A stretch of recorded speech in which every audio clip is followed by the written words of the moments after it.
plans we have for putting the latex course notes onto the web and how we're going to enhance those with additional features and interactive elements. So here we have just the PDF of the course notes, and what we've done, if we then go to the web page, as you can see, we've tried to keep the same feel. The course notes are going to be fully navigable by hyperlinks. Also we've got embedded links, so if we click on a key term it might take us to a reference page. In terms of learning objectives, describing what people are supposed to take from the talk and what they'll need to know before they read it, we've got things that they can record how they're doing, what they understand currently, and what they'll need to know from this course section. We've got the equations embedded in there. You can actually cut and paste these. It uses a tool called MathJax to generate them. We've got exercises in there with hidden answers, so full working. We've put all the MATLAB examples in this, so it's very simple just to copy and paste that code into MATLAB. For all the graphs in there, we are going to put MATLAB code buttons, so it has the exact code to produce that plot. So the idea is just to get a lot of example code for people to put into MATLAB to experiment with, and that's what we've got embedded in the text. Sort of exercises to make to encourage them to take that code, modify it, and get something new out. If we go to the bottom of the text,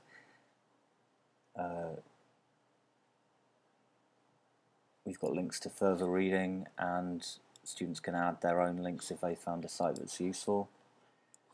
At the top, we've just got options to download the section as a PDF, or we've also got screencasts for places where just having a MATLAB code might be enough to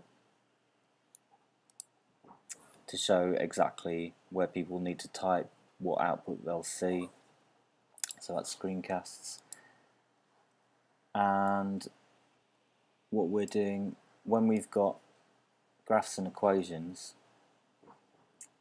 as well as putting just MATLAB output, we're adding interactive graphs. So here we've got an interactive graph. This is the equation that's in the notes, and this is the equation displayed as a graph that you can actually adjust the variables in real time, drag a point so you can read off any particular values. We've got the linked graph here which shows the growth at any point, and if we actually add in some more information like the exact values, you can actually start to really understand how that equation is working and what these variables actually mean.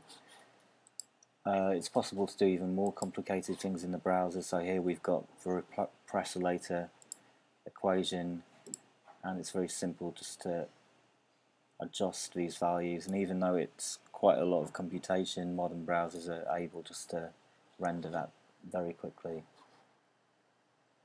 So we're hoping to have those, or for all of the equations in the course we should be having these sorts of interactive graphs, but also we want interactive simulation. So here we've got a simulation of bacteria colony growth, and if I replay what's been simulated so far, you can see we have a very nice picture of our bacteria colony growing. The background is showing what food is left, so the darker the colour, the more food there was. The food's generally being used up. We've got about 300 cells in there, and we've reached the end of what we've simulated so far. So if I click on simulate, we get the next step, and it doesn't take too long, maybe 10 seconds, say, to simulate the next step, and you can see we just reached a point where all the food had run out and the cells were going to die. So this is another example of logistic growth. Shown before, we have exponential growth up to a limit, and then once the food runs out, all the cells die. So it's another way of illustrating the concepts of the course. In terms of testing, I mentioned we've got questions in the text. We also have Moodle tests. These can be recorded and reviewed by the course tutors. So here we've just got the various graphs from that chapter, and students have to identify them. So it's just an example of how even sort of quite a simple test could be used to check that people have actually looked at the material. And I think that's about it. So this is how we envisage the test working, the course working, and if you've got any feedback, contact us through the webpage.